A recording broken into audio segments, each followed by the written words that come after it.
You hit the wall at full speed. The horse screams before you understand why. Its chest slams into something that does not move, does not bend, does not behave like men are supposed to behave when 1,000 pounds of armoured animal collides with them. The impact snaps your teeth together. Your spine compresses. The reins tear through your gloves as the horse rears, forelegs clawing empty air, and then everything collapses downward into heat, noise, and screaming bodies. They are chained. You see it now, too late. Iron links thick as your wrist running knee to knee, binding men into a single organism. They are packed so tightly their shoulders touch, their breath fogs together, their feet dug into the dirt like roots.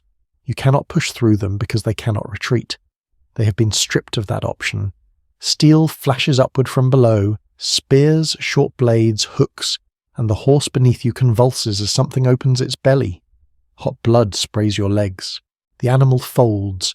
You're airborne for a fraction of a second, weightless, then slammed sideways into the ground with a sound you feel in your ribs more than hear. This is not a battle. This is friction, physics, mass-meeting resistance. You roll instinctively, armour grinding against gravel, and come up choking on dust and copper. The noise is overwhelming. Horses shrieking like tortured machines, men shouting prayers that fracture halfway through, the dull wet sound of iron entering flesh and not coming back out cleanly. The sun is already brutal, pressing down through mail and padding, turning your skin into a sealed container of heat. Sweat has nowhere to go. It pools. It burns. You try to stand. A boot slips on something soft. You look down and see a face without eyes. Around you, the charger's died. Heavy cavalry only works while it moves. Stopped, it becomes a liability. Big targets trapped in metal, hemmed in by men who do not intend to survive. The chained guards stab upward again and again, not aiming for you, but for the animals that make you dangerous. Horses fall. Knights spill. Once you're on the ground, the advantage evaporates. Your sword feels suddenly too long, too slow. The space is wrong. There is no room to swing. You hear chanting. It is steady, rhythmic, almost calm. These men are not afraid of dying. They have been prepared for this exact moment. Their chains are promised that there will be no retreat, no hesitation, no individual survival instinct to break the line. They are a wall made of breath and muscle and obedience. Behind them, just out of reach, banners ripple, green fabric, white script. And farther still, elevated on a slight rise, a red pavilion bleeds colour into the haze. You glimpse it between bodies, between rearing horses and flailing arms.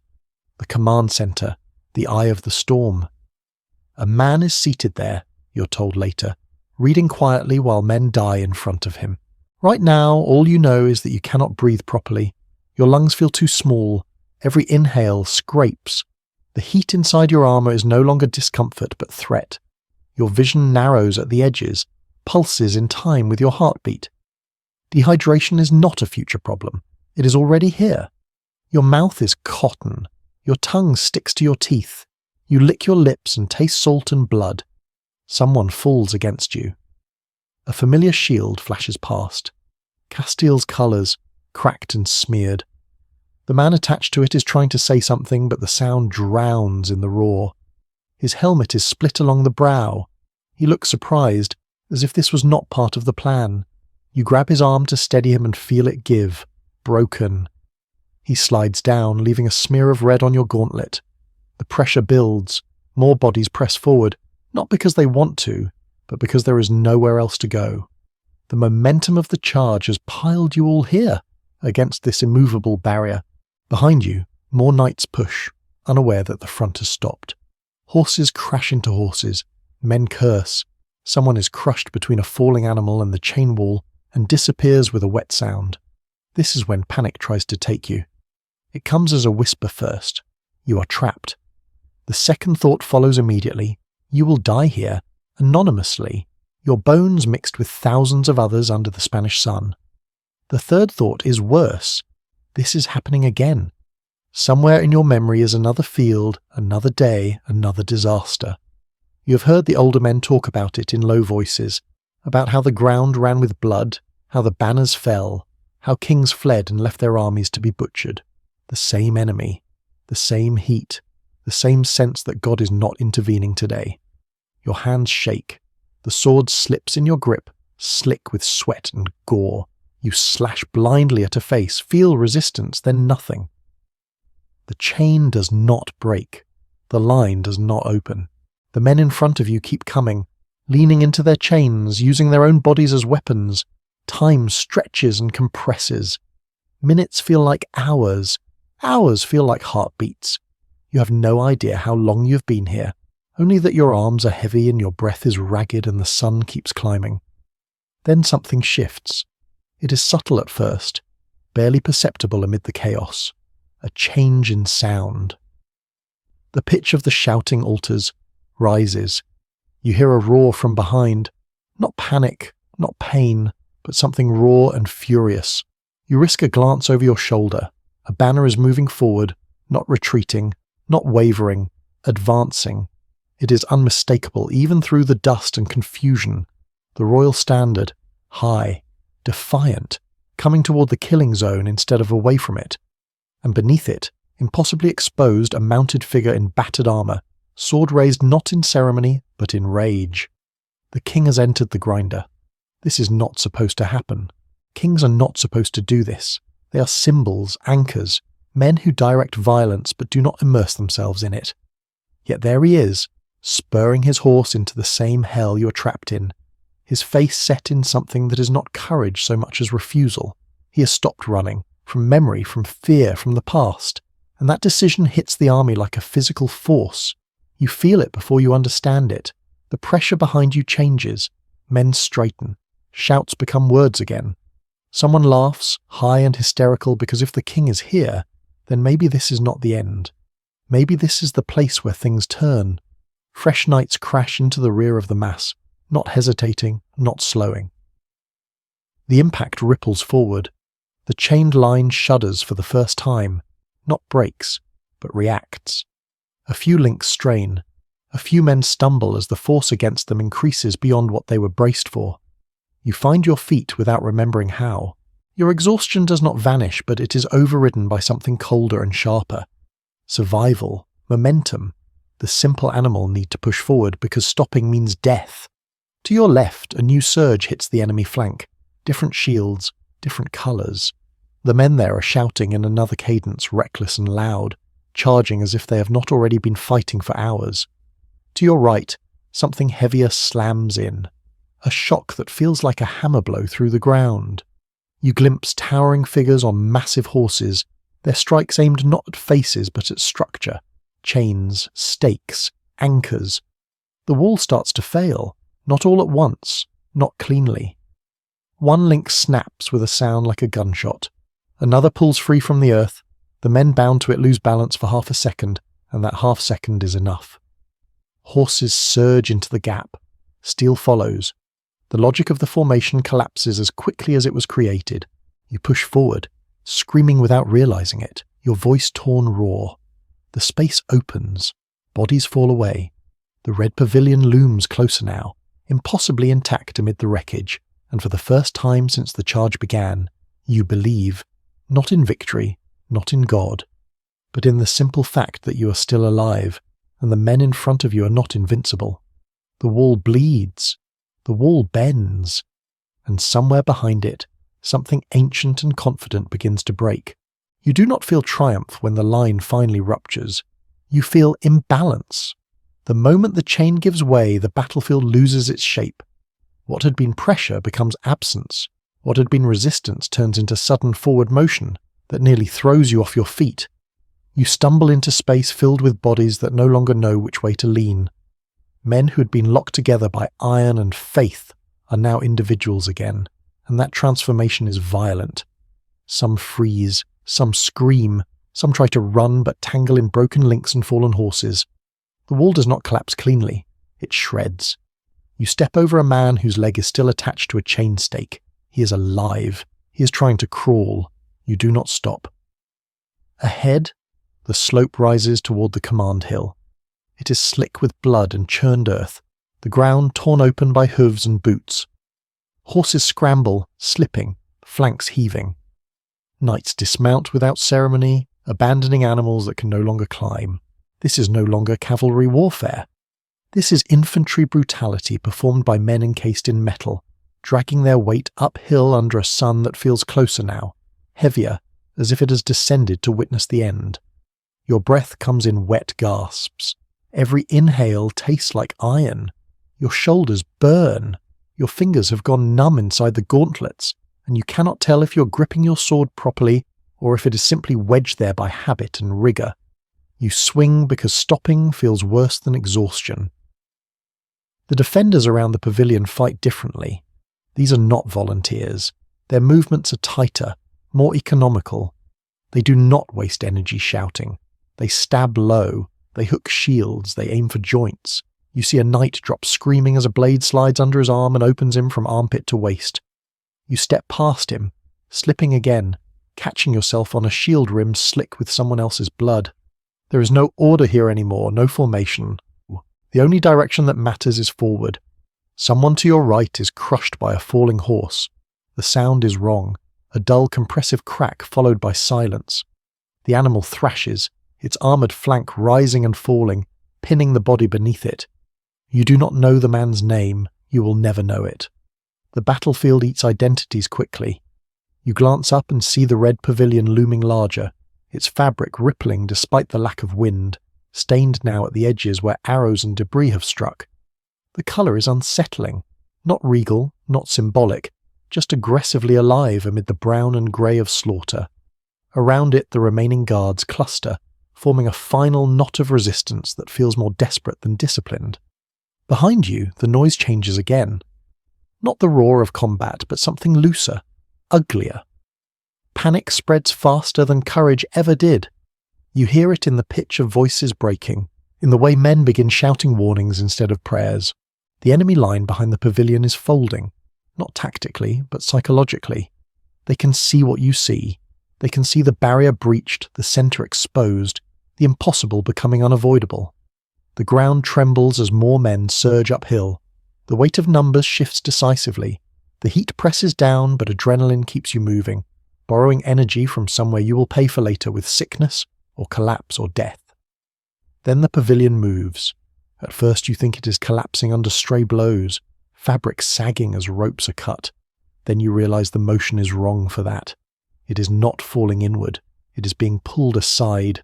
Someone inside is moving fast. A shout goes up. Not victory, not command, but disbelief. You push forward, vision tunnelling, just in time to see a figure scramble from the back of the tent, robes hitched up, feet slipping in the mud. There is no grandeur to it, no defiant last stand, just speed and fear and the animal instinct to escape. A horse appears, small and unadorned compared to the war mounts around you. The man mounts it awkwardly, nearly falling. For a heartbeat he looks back. You expect fury. You expect condemnation. What you see instead is calculation. How far? How fast? How many seconds before the gap closes? Then he is gone, vanishing downslope through a chaos of bodies that part instinctively, not out of loyalty but recognition. They know what his departure means before they consciously understand it. The red pavilion collapses fully now, ropes severed, poles snapping. It folds into itself like a wounded animal, smothering the last defenders beneath its weight. Someone cheers. Someone else vomits. You stand there, chest heaving, staring at the empty space where authority used to sit, where certainty once anchored an entire army. The shift is immediate and total. What remains of the opposing force does not retreat in any organised sense. It dissolves. Men drop weapons to run faster. Others throw themselves to the ground, hands over their heads, hoping the act of surrender will be recognised in time. Many are not. Momentum does not stop because the reason for it disappears. The killing continues because it has its own inertia. You find yourself running downhill now, legs barely responding, armour pulling at your shoulders like a drowning weight. The pursuit is chaotic, cruel, and efficient. Cavalry that had been useless on the slope regains its purpose on the open ground beyond. Horses thunder past you, riders leaning low, cutting down figures who stumble or glance back. The distance between hunter and hunted stretches into miles. You lose track of time again. The sun arcs. The heat intensifies. The air thickens with flies drawn to the bodies already piling in gullies and ravines. The smell becomes a physical thing, coating the inside of your nose, your throat, your stomach. You gag and keep moving. At some point your legs give out. You sink to your knees beside a dry stream bed choked with corpses. You do not know how you got here. You only know that your hands are shaking so badly you cannot immediately unclasp your helmet. When you finally do, fresh air hits your face like a blow. You suck it in greedily, retch, spit. Around you, men are scattered in various states of collapse and frenzy. Some loot without restraint, tearing rings from fingers, cutting purses from belts, stripping armor from the dead with the same methodical efficiency they once used to kill. Others sit staring at nothing, their expressions blank, their minds temporarily shut down to avoid overload. You watch a man try to drink from a puddle stained dark with blood. Someone knocks the vessel from his hand and drags him away, shouting about sickness, about poison. Disease is already creeping in, invisible and inevitable. The victory has turned biological. When night finally comes, it does not bring peace. Fires dot the valley, fueled not by wood but by broken weapons and debris scavenged from the field. The light flickers over faces hollowed by exhaustion, eyes too bright, too alert. Sleep comes in fragments, interrupted by screams, by coughing fits, by the constant low hum of flies that never truly leave. You lie on your back staring at the stars, armor still on because removing it feels like too much effort. Your muscles twitch involuntarily. Your heart races, then slows, then races again. You think about water. You think about shade. You think about nothing at all. Somewhere nearby, men sing. The sound is thin, reedy, wrong against the backdrop of death. Gratitude feels abstract out here, detached from the reality underfoot. You do not join them. As dawn approaches, the scale of what has happened becomes clearer. The valley is carpeted with bodies arranged by gravity and chance. The land itself seems altered, contours softened by flesh, colours muted by blood and dust. This place will never look the same again, even after the bones are gone. You push yourself up slowly, joints screaming in protest, and realise that surviving the battle was only the first test. What comes next, disease, hunger, memory, will decide who truly walks away. The war is not finished. It has merely changed form. Morning does not arrive cleanly.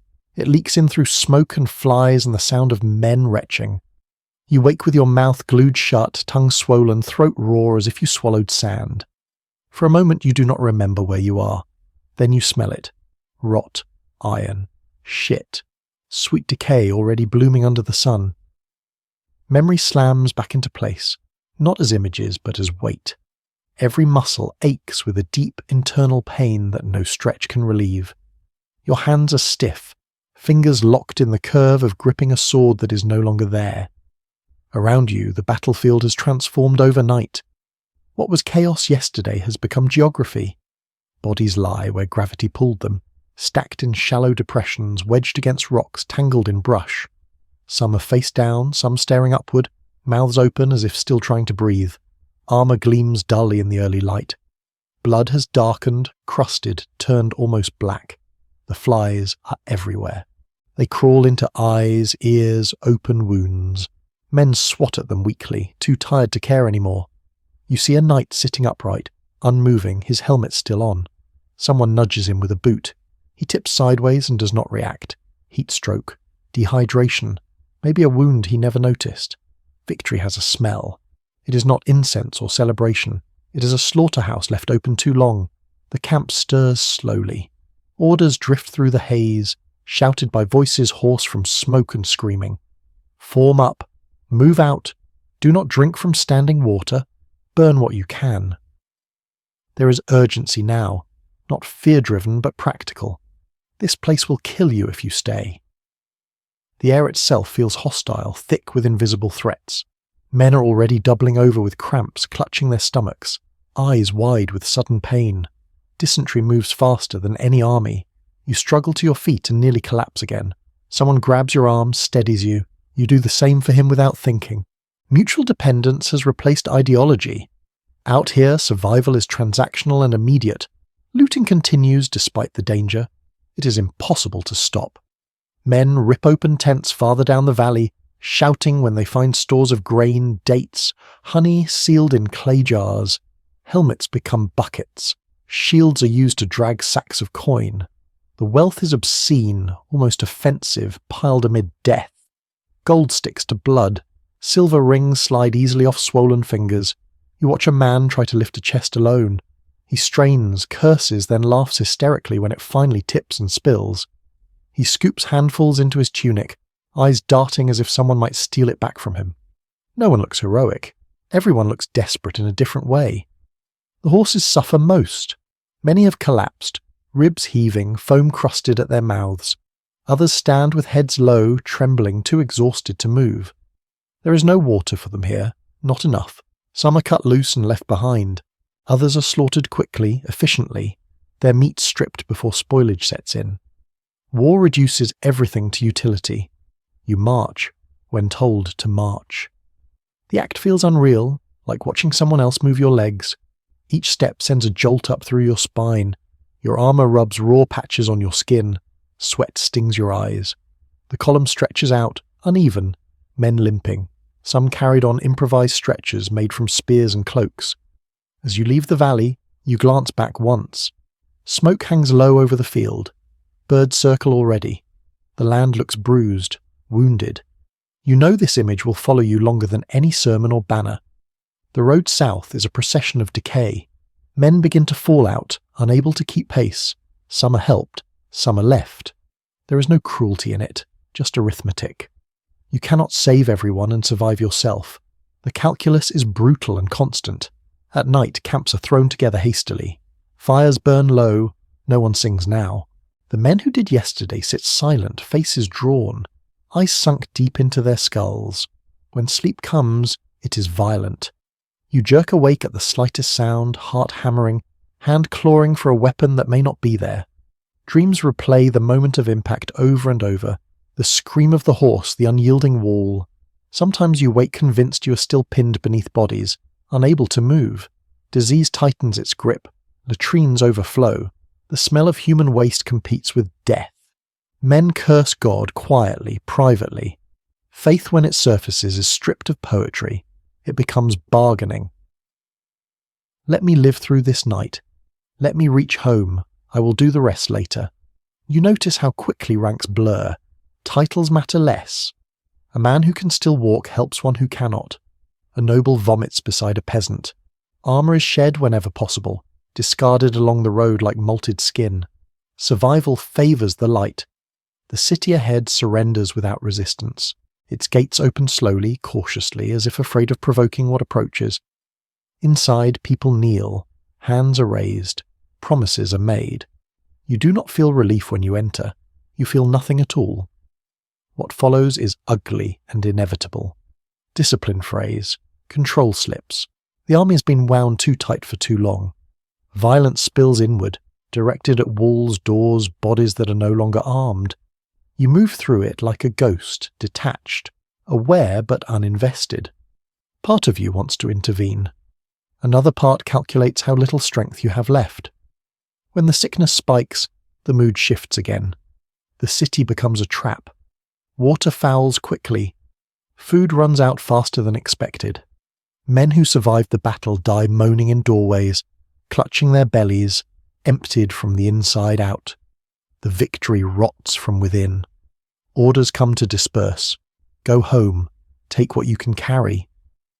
The alliance fractures without drama, pulled apart by logistics and illness rather than politics. Units peel off in different directions, banners turning away from each other with no ceremony. You begin the long walk north with fewer men than you started with. Faces are missing. Names echo briefly in your mind, then fade. You realize how shallow memory becomes under sustained trauma. The brain sheds details to preserve function. The land grows quieter as you leave the main roads. Farms lie abandoned. Wells are guarded by wary locals who do not trust anyone in armour anymore. You understand. You look like death walking. One evening, you stop by a stream and wash your hands thoroughly for the first time in days. The water runs pink, then clear. You scrub until your skin burns. It does not make you feel clean. It makes you aware. As weeks pass, the sounds of battle finally recede. The clank of armour becomes occasional, then rare. You start to hear birds again. Wind. Normal things. They feel intrusive, almost obscene, after so much sustained noise. Yet the war does not leave you. It settles into your body, in the way your shoulders tense at sudden movement, in the way you scan high ground automatically, in the way silence feels temporary, fragile. You survived. That fact sits uneasily with you, heavier than pride. You know others did not, and the reasons feel arbitrary. A step left instead of a right. A chain link snapping at the right moment. A horse stumbling. When you finally near home, you rehearse what you will say. You find there are no words that fit. The truth is too physical, too immediate. You cannot explain the sound of men breaking, or the smell of victory, or the way the sun felt like an accomplice. So you say little. You eat.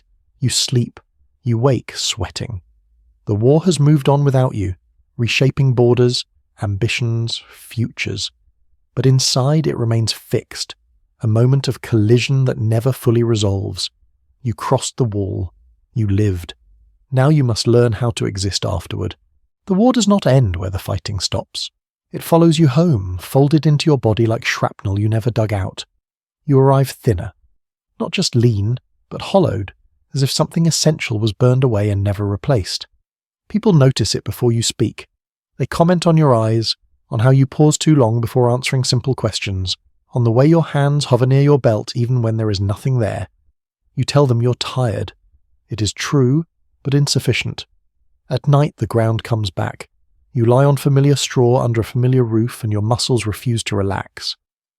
The darkness feels staged, temporary, like the pause before another charge. Sleep comes hard and breaks easily. When it does, it drags you backward without warning. You wake with your jaw clenched, heart racing, convinced for half a second that the room is filling with men who cannot retreat. Sometimes you smell blood that isn't there. Sometimes you hear iron snapping. Food tastes wrong. You eat because you must, not because you want to. Meat reminds you of slaughter. Water reminds you of thirst. Bread turns to dust in your mouth. Your stomach rebels unpredictably, cramps flaring without cause, a lingering souvenir of sickness picked up on the march. Your body learned new limits and refuses to forget them. People want stories. They gather when they hear you fought in the south, survived the great collision, saw the enemy break. They expect clarity, meaning, triumph. They want to know how it felt. You search for language that won't make them flinch, that won't make you relive it too sharply.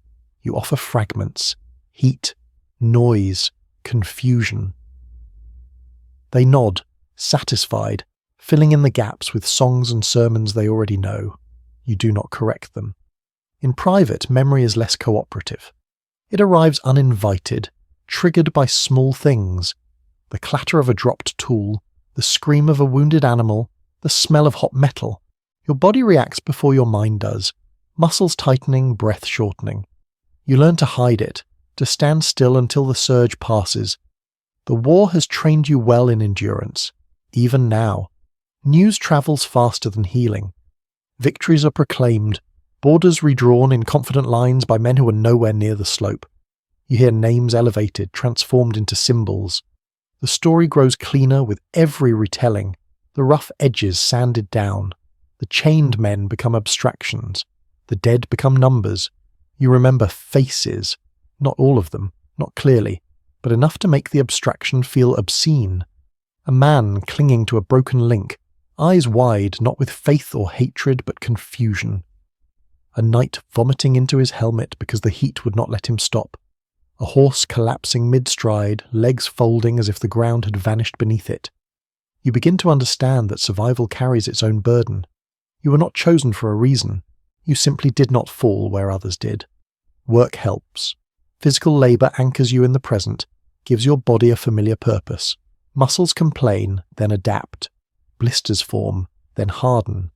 There is satisfaction in controlled effort, in tasks with clear beginnings and ends. Fields are predictable. Stone does not scream when struck correctly, but even here, the war intrudes. You catch yourself scanning tree lines while ploughing. You measure distances instinctively. You assess strangers for threat before intention. These habits feel permanent, etched deeper than language. One afternoon, you hear church bells ringing out of sequence, urgent, celebratory. The victory has been declared holy, officially sanctioned, wrapped in ritual. People flood the square. There are prayers of thanks, processions, banners lifted high. You stand at the edge, unmoving, feeling strangely detached from the event you helped create. The words spoken do not match the images in your head. They speak of destiny. You remember dehydration. They speak of divine favour. You remember the way men died choking on their own blood, unblessed by anything but gravity. You bow your head when expected. You keep your thoughts to yourself. As months pass, something inside the larger world shifts. The fear that once lingered in conversations, in guarded glances southward, begins to fade. People talk about expansion now, about opportunity. Confidence replaces anxiety. You can feel it in the way merchants plan routes, in the way lords argue more aggressively over land. The victory has taught them that the enemy can be broken. You wonder what that lesson will cost. The absence of immediate threat brings a different kind of unease. You realize how much your senses adapted to constant danger. Without it, you feel exposed, understimulated, restless. Peace feels thin, easily punctured. You walk more. You tie yourself deliberately so sleep comes heavier. Occasionally you meet others who are there. The recognition is instant, unspoken. A glance, a posture, the way silence sits comfortably between you. You do not reminisce. You do not ask questions. Shared experience makes explanation unnecessary and somehow unwelcome. One of them drinks too much. Another cannot stand in closed spaces. A third speaks obsessively about tactics, replaying decisions as if correction were still possible. You recognize the patterns without naming them. There is no vocabulary for this yet, no framework beyond prayer and endurance. Winter comes, the cold helps, it sharpens the air, cuts through lingering smells, numbs the edge of memory. You sleep better when the nights are long and dark. The world contracts to manageable distances. Yet even now, in quiet moments, your mind returns to the moment before the wall broke. That instant where everything could have gone the other way, where physics might have held, where the chain might not have snapped. You understand slowly that history balanced on exhaustion as much as bravery, on a shepherd's knowledge, on a king choosing not to retreat, on heat pushing bodies past their limits. None of it feels inevitable from the inside. This understanding changes how you see authority. You trust proclamations less. You trust systems less. You have seen how quickly control evaporates under pressure, how thin the line is between order and collapse. You become cautious with certainty, suspicious of anyone who speaks as if outcomes are guaranteed. Time dulls the sharpest edges but leaves the shape intact. Years later, you will still wake some nights with your hands clenched, heart racing, unsure why. You will still pause at the sound of iron on iron. You will still feel an involuntary tightening in your chest when the sun beats down too hard. But you also live, you plant, you build. You watch children grow who will never know the valley by name, only by the stories polished smooth for them. You carry the unpolished version quietly, privately, like a scar beneath clothing. The war gave the world a new direction. It gave you a narrower one. You move forward anyway, step by step, not because you believe in destiny, but because survival taught you how. Years pass, but the body keeps its own calendar. You measure time now by endurance rather than events. Harvests blur together. Winters come and go. Kings die somewhere beyond the horizon, replaced by others who speak with the same certainty, issue the same promises. Borders creep southward on maps you rarely see. The world declares momentum.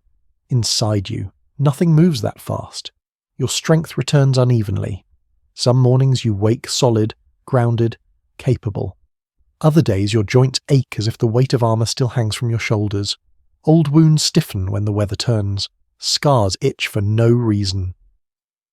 The body remembers impact long after the mind pretends it does not. When you work hard. There is comfort in fatigue earned slowly, predictably, without screaming. You pace yourself instinctively now, aware of limits.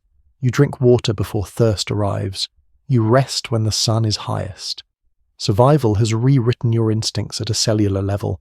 People still speak of the battle.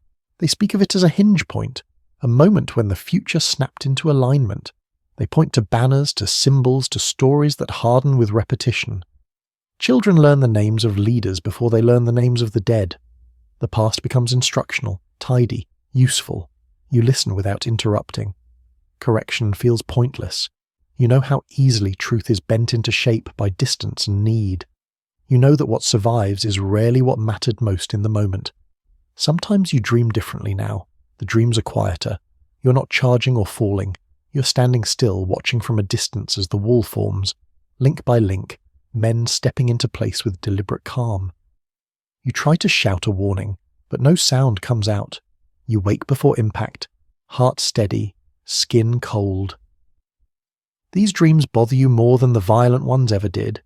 You realize gradually that fear is no longer the dominant residue. It is comprehension.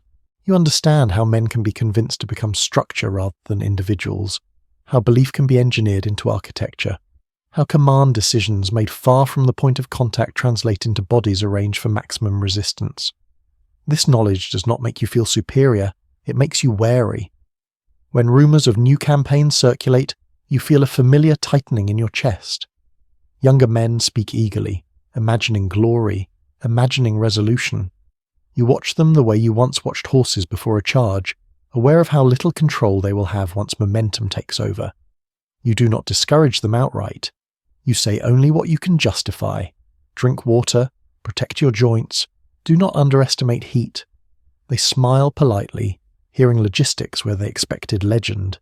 You let them go. Age settles into you unevenly as well.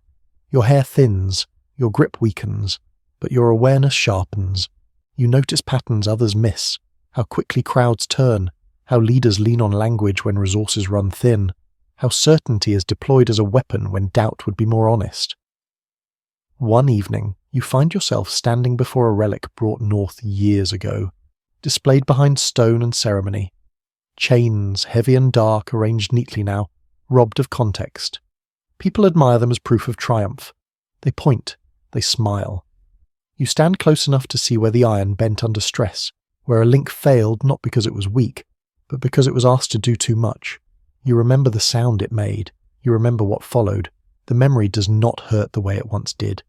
It sits heavy but stable, like a stone you have learned to carry without cutting yourself on its edges. You leave before the crowd thins.